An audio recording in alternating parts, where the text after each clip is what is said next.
Hello, dear viewers, and welcome to a new episode of the Daily Debate. I'm your host for tonight, Mohammed Abdirahim, and tonight we'll be talking about Egypt's role as a bastion of stability in the region, despite the rapidly evolving political dynamics.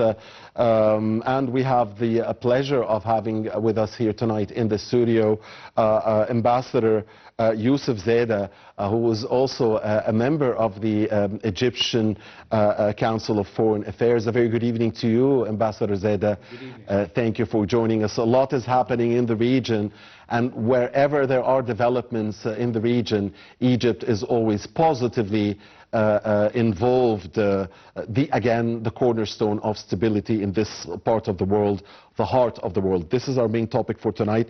Ambassador Zadah, allow me, please, and allow us, dear viewers, as we always do, first to watch a report about our main topic for tonight, and that report is entitled Egypt continues to be a bastion of stability in the region despite the rapidly evolving political dynamics. Please stay with us.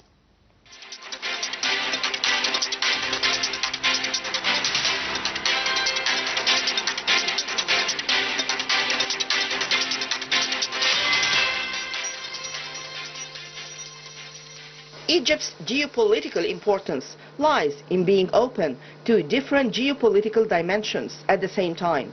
It overlooks the North African region from the east, connects to the African depth from the north. Sinai allows it to connect with the Middle East and the Levant by land and sea through the Red Sea and the Mediterranean.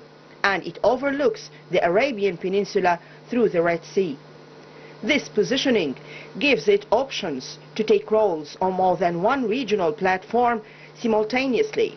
Egypt possesses natural resources, the most important of which are gas, oil and cotton, and is considered one of the world's richest countries with historical monuments, which qualifies it to occupy advanced ranks globally in terms of attracting tourists and consequently hard currencies.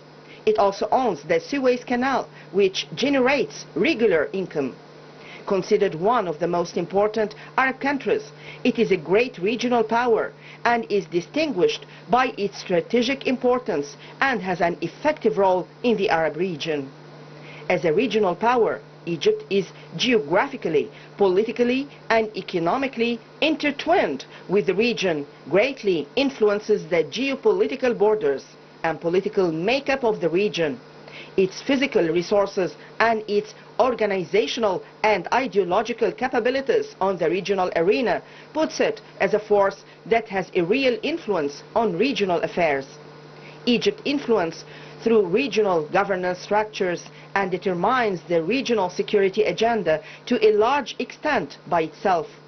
Its leadership position in the region is recognized and respected as Egypt acts on behalf of not only its own interests, but is often seen as a representative of the interests of the region as well. Over the past several years, the political leadership of Egypt, headed by President Abdel Fattah al-Sisi, succeeded in rebuilding state institutions on national concepts that are consistent with their strategic vision of an effective regional state on the region. Egypt has succeeded in achieving stability and preserving its national identity, which enabled it to formulate a regional vision that gained the respect of various international powers. President el-Sisi's strategy was applied along parallel tracks, the first of which was to strengthen the home front, an effort that was reflected in the world's respect for Egypt's handling of challenges. Egypt relied on the strategy of stabilizing the pillars of the state and restructuring its institutions on a national basis, thus enabling those institutions while dealing with external files in all directions.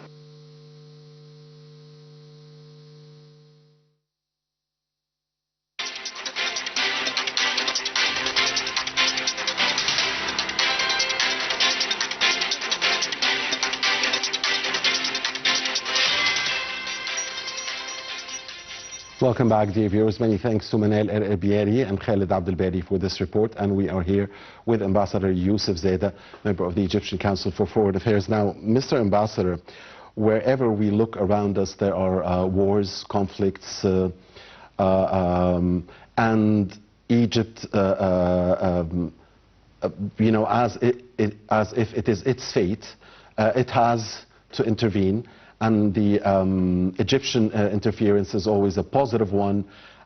Let's start by the most pressing, if you will, catastrophe, the humanitarian catastrophe in Gaza, the suffering of the Palestinian people there. Talk to us about the Egyptian role. How do you see its importance now, the responsibility that lay on Egypt's shoulders at the moment? Played the role of a mediator, it played the role of protecting the Palestinians' legitimate rights, you know, trying to get humanitarian aid in, trying to keep the ceasefire going, rejecting any transfer of Palestinians from their own lands, calling for the reconstruction of Gaza, and while Palestinians remain on their land, at the same time staying strong, but calling for peace. Yes, well, several factors here, actually. Well, Egypt, as you know, ruled the enclave of Gaza, the Gaza Strip, until 1967. So we have a sort of a moral responsibility toward the Gazans. Second thing is we were involved in several wars with Israel, defending the Palestinian cause and defending Egyptian lands. So that's another cause. Third thing is we share a border with Gaza, and we have the outlets and inlets to the Strip. So this is a third factor. Fourth thing is we were involved in the deal that was done lately with Steve Witkoff, the envoy of President Trump, for the Gazans, the truce, 90 days, and as you know, 1st of March, the first phase ended. Luckily, the war hasn't started yet. I hope it doesn't start. Steve Witkoff actually, only 4 or 5 hours ago, put another proposal to extend the truce, which is something, of course, we commend, and hopefully in return, of course, to Hamas releasing more of the Israeli hostages. So that's, I think, it's a very good move. And I think Egypt, Qatar, the United States, and Israel have been talking with lots of rounds. We've seen the foreign minister of Egypt yesterday in Doha, talking with Steve Witkoff and the Saudis. Presenting the exactly. Arab plan for the reconstruction. The Egyptian plan, rather, for Gaza reconstruction. And as we all know, we have a conference to be held in Egypt next month. So there are many factors that put Egypt in the situation of really want to take care of the Gaza situation. Right. You know, on one hand, Egypt is a credible mediator. On the other hand, it holds the responsibility of protecting the Palestinians, the moral responsibility of protecting the Palestinians' legitimate right, internationally legitimate rights. So, you know, between this and that, and how do you see Egypt's position and Egypt moving and maneuvering? Well, I see the maneuvering so far very commended by everybody. I see that the rise of President Trump to the presidency is something that we see as positive, of course, because he's the only American president who managed to talk to the Israelis, and I think they were waiting for him to be a president. I'm talking about Benjamin Netanyahu and the rest of the gang. And Trump is working on many issues. I mean, he's working on Ukraine, he's working on Gaza. Tariffs. Exactly. So we're mainly interested here in Steve Witkoff, and I think this man, he held a doctorate degree in international law, and he has a law office, and he's a broker, and he's a real estate agent. He's a very smart man, and he's almost like replacing the Secretary of State with respect to Secretary Rubio. So this man, we're working with him on a daily basis when it comes to the initiatives and the mediation between Gaza and Israel. Between Hamas and Israel. And I think this is the role that we play now. As you've mentioned, sir, before, the entrance of humanitarian. We know, of course, that they cut the electric power. They blocked the entrances now to the humanitarian aid. We're working on this.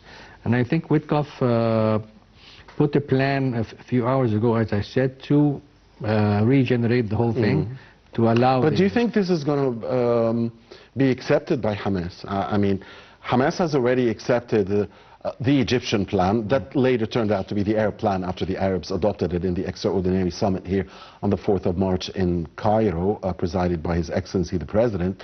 But I mean, Hamas have already made some concessions, but and they accepted to be, you know, out of the picture, out of the rule of Gaza.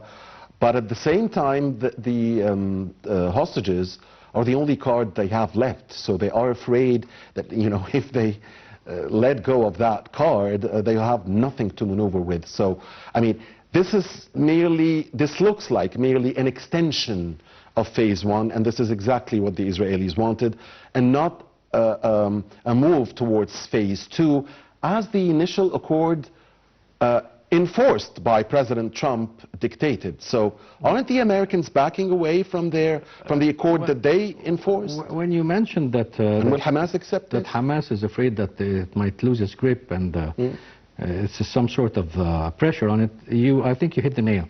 So what happens when the war restarts again? I think Hamas is not ready to lose all the cards it holds in his hand, or using expressions that Trump uses with Zelensky, holding all the cards. And this is the card that they hold, actually, the 59 remaining hostages. Some are alive and some are not. They're still thinking about it, they're taking their time, but I think in the end something's going to happen, maybe something in between, to extend the armistice that we're viewing now. Now, what happens after that, I think it's very difficult to answer that question. But aren't the Americans backing away from the deal that they enforced? The Americans, I don't think they're backing away, but they're trying to make some balance. I mean, we all know that, of course, the Americans put the Israeli interests primarily. I was talking earlier with some friends about the Israeli-Lebanese agreements, and the Americans are there as well. There were things about the agreements about the blue line and so on. So the Americans are everywhere. They are in Syria as well. We get to that later.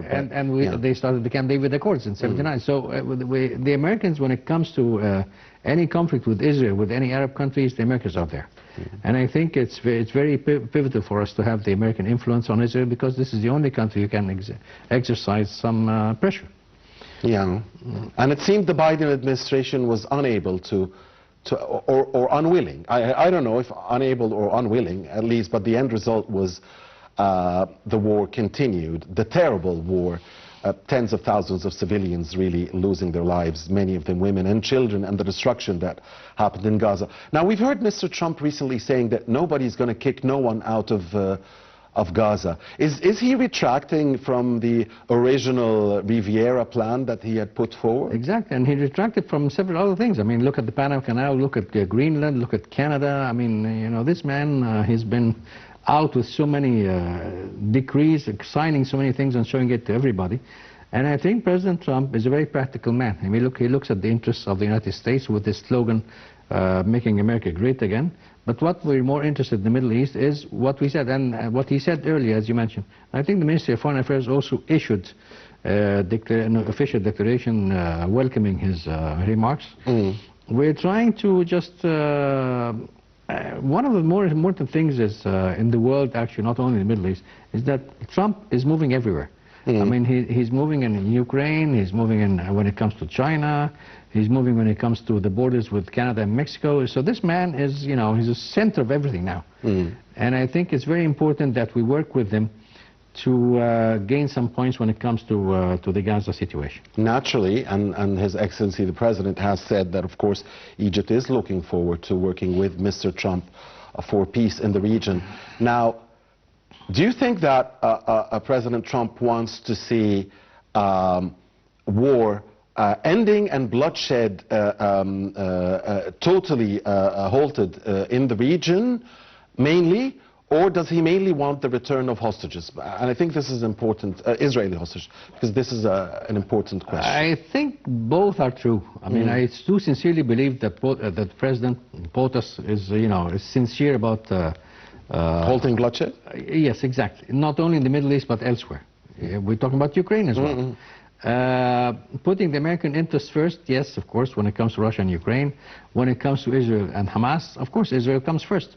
So I think both of your questions, sir, are true. I mean, he is working on the interests of Israel primarily, and at the same time, he doesn't want to see any bloodshed anymore. Okay. One final question about Gaza, because we want to move to other areas and the Egyptian role there. Israel insists on disarming Hamas. Yes. How will Hamas accept disarmament if there is no clear, very clear path towards a final just settlement, a two-state solution, as Egypt is, pressing? Well, they've mentioned last week that they refused this. They refused to be disarmed. They accepted somehow to be not to be part of the final solution, if you may, for the Gaza situation, not ruling the Gaza enclave, the Gaza Strip. But the thing is, disarming Hamas with the hostages still there, I mean, doesn't make sense. So what happens if all the hostages are back to Israel, and then Hamas accepts being disarmed? I mean, this might be a total annihilation for the rest of the group that are staying there in Gaza. I don't think they would accept it, really. And can we have a solution without the disarmament of Hamas? I think if they have some safe passage, that might work. I mean, we've seen this happening in Lebanon years ago with members of the resistance. Would this, members of the PLO, would this happen with Hamas? Would they agree? Let's wait and see. What about the arms staying, but to be more realistic? I mean, because if they give you their arms, this means that they have been defeated, and that Israel has achieved the political victory, because so far there's no political victory for Israel. There is only destruction, only killing of civilians. And everybody is looking for the political victory. So can't the arms stay, but they won't be used? Because Egypt is in Gaza, because the United Nations, I don't know, the United Nations forces are in Gaza, European supervision in Gaza, the Palestinian Authority is in Gaza. I read somewhere, but this is unconfirmed news, that Witkoff, one of the things that he's proposed, which is not really in the media, the safe passage for Hamas members to give up their arms, which are Israeli arms, by the way, and have some safe passage either to Jordan or to Egypt. Now, I don't think this would be accepted by Egypt and Jordan, having, let's say, 300 or 400 men from Hamas entering the country through the crossings. That might be difficult for Jordan, might be difficult for Egypt. But this has already happened with the Palestinian prisoners of war that were expelled from Gaza, that were released from Israeli jails, expelled from Gaza. They stayed for a short time in... Not in Egypt. They traveled abroad. Of course, but they... Yes. They stayed at least, for hours at least. So the question is, who's going to take these people? Syria? Are they willing to leave, first of all? Oh, that's the big question. They've been there since 2005, ruling, and the elections, rigged elections and all that. And so there is a lot of ambiguity about the situation. Exactly, but you've mentioned one very important thing, sir, is that we Arabs, we have this sort of pride. I mean, you consider losing the war. You're a loser. After all this destruction, you just gave up. I think this is also a very, very good point to look into. Because if they were willing to do that, they would have done it from day one. And I mean, that was the Israeli offer from beginning, when Sinwar was still alive, when the Israelis were saying, okay, Sinwar, give yourself up, Mohammed al-Deif, give yourself up, lay down your arms, and the war is over. And they refused to do it. And the question is, the final question, even if Hamas give up their arms, which is, as according to you, is unlikely. That's what I understood from you. Yeah. Will resistance ever end as long as occupation does exist? Well, remember when Sinwar was there, I mean, Trump wasn't there. So now we have a new global factor. We have a strong man who sort of dictates things. And he sort of bends Israel. I mean, I read an article in Yedioth Ahronot 2 days ago. It means in Hebrew, the latest news. And it said, I mean, it was complaining. The one that said that Israel have to be ready for Mr. Trump changing or surprising them, or changing his attitude abruptly. Exactly, and twisting their arm and implementing what he thinks is right. So this is first. Do you agree with that? I agree with that, and I think he managed to do this in Lebanon with the remarcation of the borders, with the blue line, with the naval borders as well, and he with Steve Witkoff already set some bargains in the area. So I think Trump is really sincere about this. But there's something about this man is that he retracts from his declarations every now and then. I'm glad, of course, that the last one was that he doesn't mean exactly emptying Gaza of the Gazans. It's very difficult to predict things, but I think that eventually Hamas is going to give up, whether giving up their personnel, whether giving their arms in Gaza, whether giving it to the to another, because remember the Egyptian plan states that there's another peacekeeping force consisting of Egyptians as well, and Jordanians and others. Perhaps Europeans. So that might be the outlet. And of course personnel from the Palestinian Authority as well. Exactly. So how about we give you our arms and we have safe passage, as you said, to another country. Okay. Now, Sudan. Where do you want to move, Mr. Ambassador? You move us. I mean, wherever we look around us, there is chaos. I want to listen to you from you about the Egyptian role in Sudan and in Libya before we move further east. The Egyptian role in Sudan has been hampered by many factors. Number one, there are 3 or 4 other countries that are involved in what's happening in Sudan. And I don't need to name one of them as an Arab country. Second thing is, I've talked to many Sudanese who are living here. Some of them who fled from the war, some of them are university professors. And there's not so much sympathy for an Egyptian role in the Sudanese crisis, to make things short.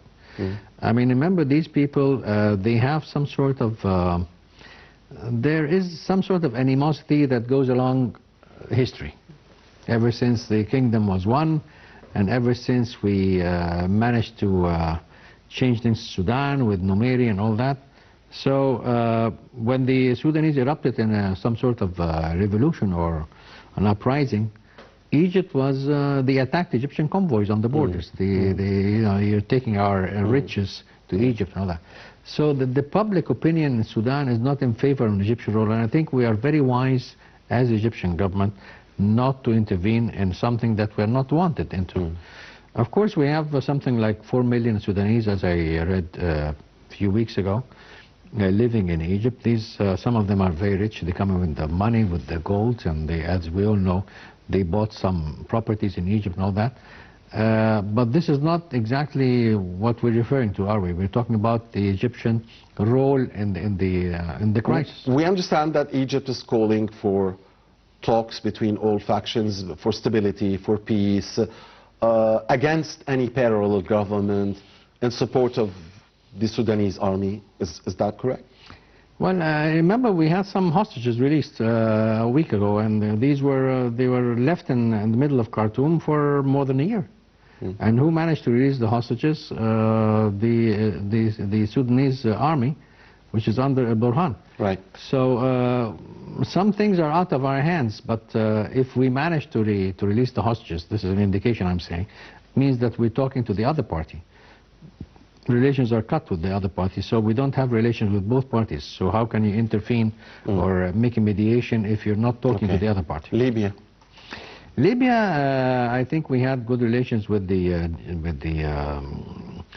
general, and he came to Egypt several times. The situation is complicated because we have good relations with the parliaments in Benghazi. We don't recognize the government in Tripoli until now. And by the way, the Europeans and everybody else recognizes the government except us. So it's things in Libya now are a bit more calm. There's also a UN envoy for Libya as for Sudan. I don't believe in these envoys really making any good progress. But the situation in Libya is a bit calm, and it's going to stay there for a while. I mean, We don't have a war going on in Libya.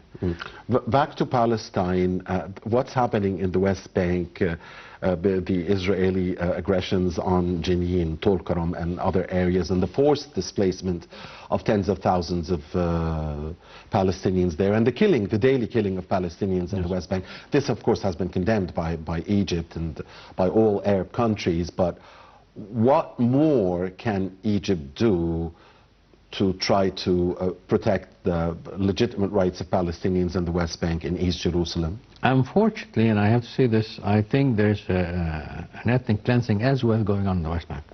And I think the reason is they want to get rid of the Palestinians and access the whole cities of the West Bank and annex it again.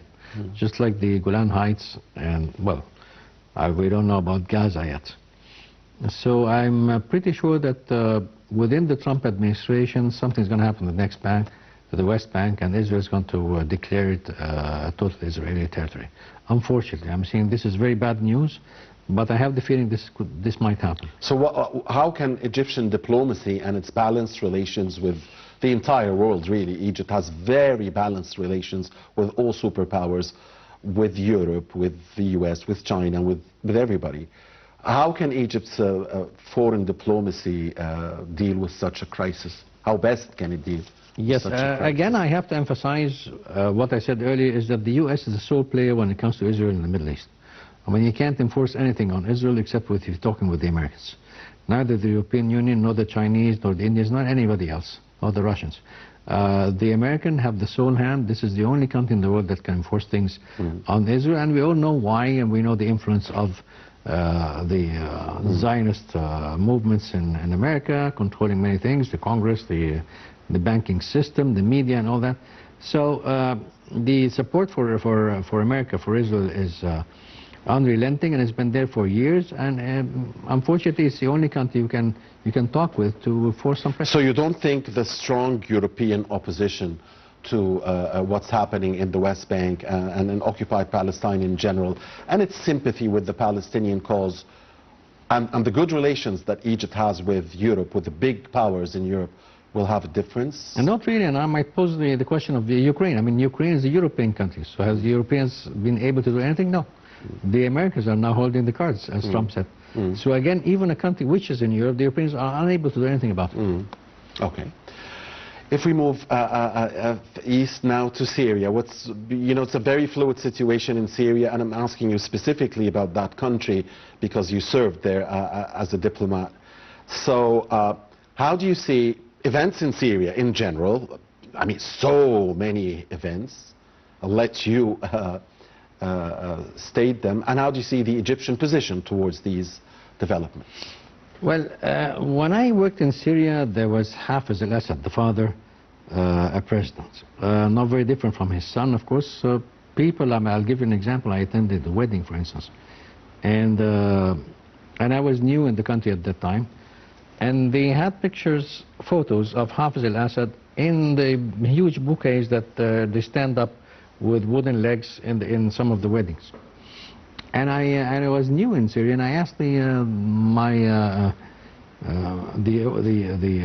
people of the families of the wedding, are you related to the president? Which was, of course, very naive question. And immediately my hosts fled out of the whole wedding. Can you imagine? They were afraid.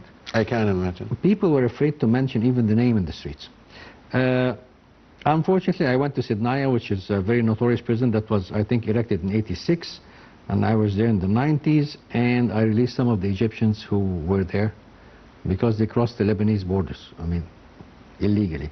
So everybody was just crammed in these prisons. I've been to the north, I've been to the east, Deir ez-Zor, Kamishli, Bukamal, I've been to Aleppo, I've been to Hama, I've been everywhere. Syria is so small, you can really travel distances in a matter of small hours. I think now with the ascending of Mr. Ahmed al-Shara to the presidency, and I've noticed today, for instance, they were talking about the constitution. A 5-year transitional period. Very long. I mean, 5 years for why? And of course, we all saw the atrocities in the Syrian coast. with the killings of civilians, and the UN... But an investigation has already started, and some people, there have been some arrests made by the government against those who perpetrated some of these crimes, and who were not affiliated with the regular forces.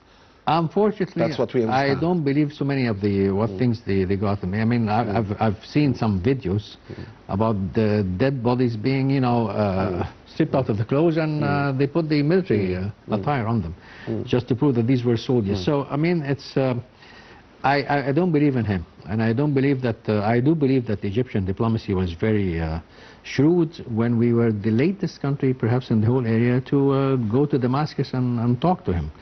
We were, of course, obliged to invite him in the Arab Summit as a Syrian president, as Syria coming back to the Arab League. But I don't think that, you know, on the higher levels or the government levels, I don't think we're very fond of these people yet. What do you make of the agreement between the Syrian government and the Kurdish forces, the Abdi Mazloum forces? Mazloum Abdi, of course, he signed the people for Qassad. They signed an agreement. Kurdish Democratic Forces, yeah. Exactly.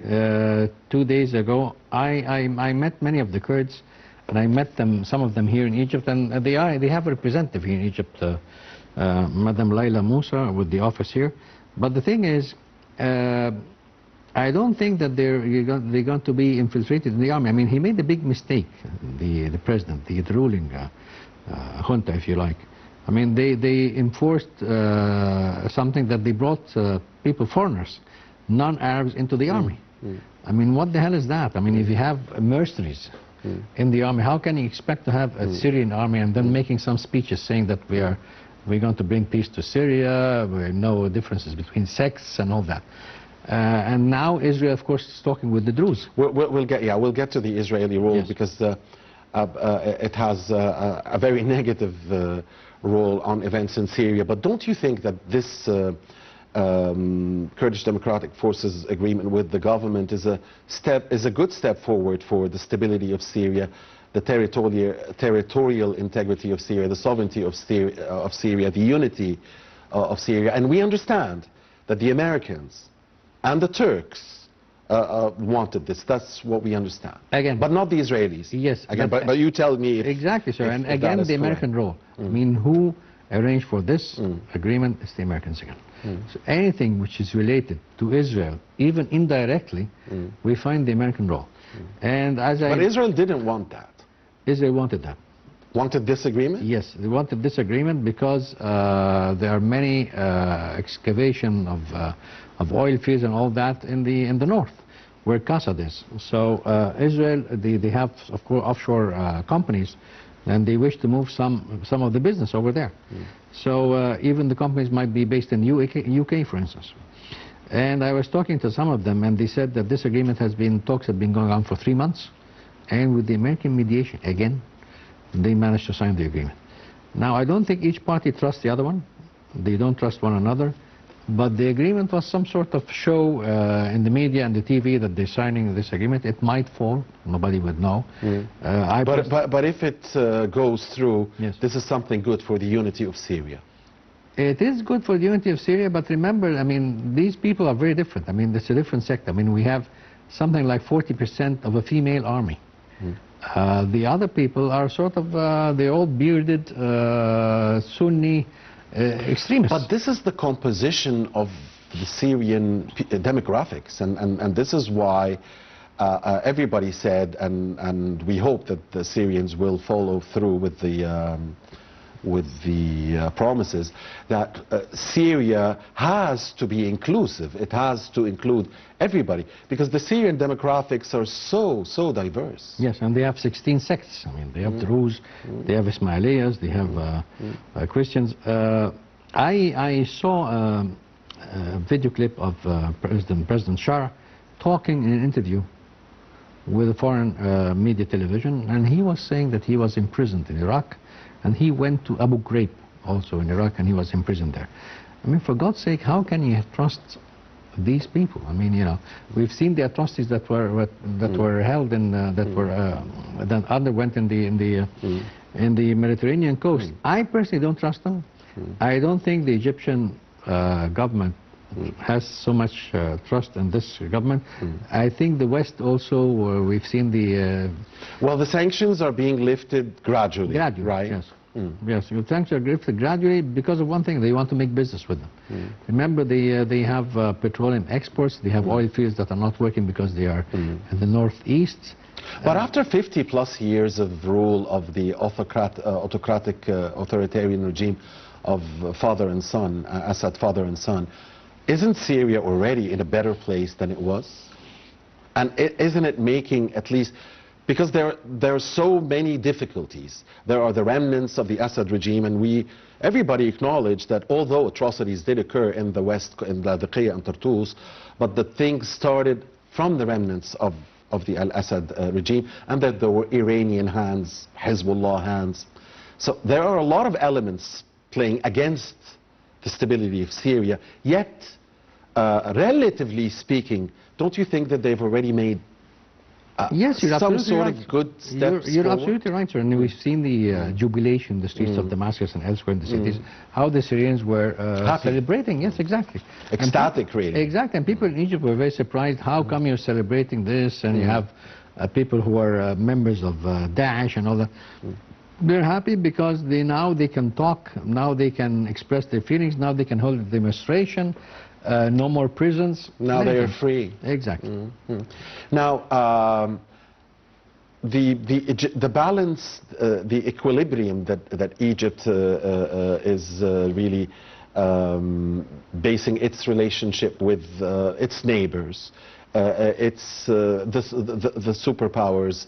How do you see it, and how do you see it as an important element in Egypt being always the voice for peace, the voice for stability, and a reason for stability and security wherever it interferes? Yes, well, this is quite right. I mean, in the first time in history, we have good relations with both the Russians and the Americans. It never happened years back. Somebody not in the Nasser days, not in the Sadat days. Exactly, but somebody might argue because, you know, there's no more Soviet Union. But nonetheless, we have good relations with China. We have good communication. I wouldn't say relation, communication with our neighbors, with Israel. And at one time, somebody told me, in a high-ranking official, before the Gaza massacres, that we had almost a weekly communication with Israel. I mean, remember, we combated terrorism in Sinai, counter to the Camp David Accords, because we were not allowed to put some heavy artillery and tanks and airplanes and all that in Section C. And we had to ask the Israelis, and they gave us the green light. So then again, we are talking to everybody in the whole world. We have a strategic partnership with the European Union when Madame von der Leyen was here a few months back. We have very excellent relations with the United States. And I think relations between President Trump himself and President Sisi, it hasn't been tested yet with the Gaza crisis, but I think they still stand. I mean, he never talked about anything to disrupt these relations. Even when the King of Jordan went to Washington, President Trump tried to commend the Jordanian people for having such a king. So President Trump likes strong men. We have a strong man in Egypt, luckily, thank goodness. And I think relations are going to develop to a better understanding. One final question, Mr. Ambassador. How do you foresee the 2025 in our region? I might foresee I was ambassador to Ukraine, and I'm very happy that the Ukraine crisis might be over throughout this year. Do you think it will be over? I think it will be over because Trump is very determined for the mining of the resources in Ukraine. I mean, how can you work with mining companies except when we don't have a war going on? So this is going to be according to the Russian terms. And we've all seen that, you know, he's very biased to the Russian opinion. Yeah, that's what the Ukrainians say. Exactly, and I've been to these regions, Mykolaiv, Odessa, you know, Kharkov, Donbass. Donbass means in Russian the crater for coal. So these areas, I think, they're going to be Russian kept. And also, when you have Ukraine, you have something called the Dnieper River, crossing splitting the Ukraine to west and east. Everything which is east of the river, which is on the right side, if you look at the map, is Russian. These people are... I should have asked you more about Ukraine, Russians, because yes. you did serve in the Ukraine. So I have to ask one more question. Please. How did you feel when, and I'm sure you watched it more than once, when Mr. Zelensky was there with Mr. Trump and JD? Oh, that was a real fiasco. I mean, it never happened on live television that we saw somebody talking to another president as if he was a kid in school. I mean, this was really... You didn't like that? Nobody liked it. I mean, I felt really a passion for Mr. Zelensky. I mean, he defended his country's rights, didn't he? He did what he can. I mean, he won the election by 70-something%. I mean, he didn't overthrow somebody and take power. I mean, they elected him. Mr. Trump has talked more than once about replacing Zelensky, or, you know, do you think this is going to happen?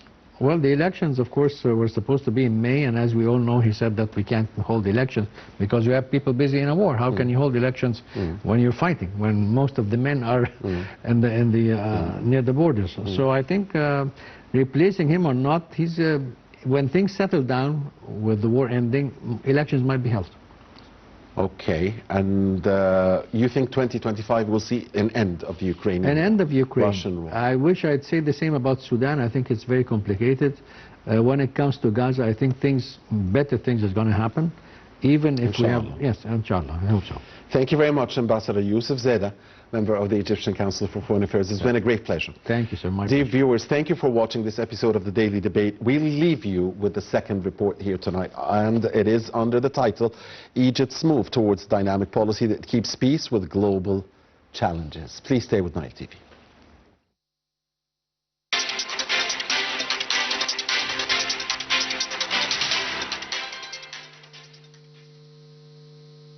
Egypt always holds meetings and contacts with African states that aim to boost bilateral relations, address major challenges that face the continent, especially in Sudan and the Horn of Africa.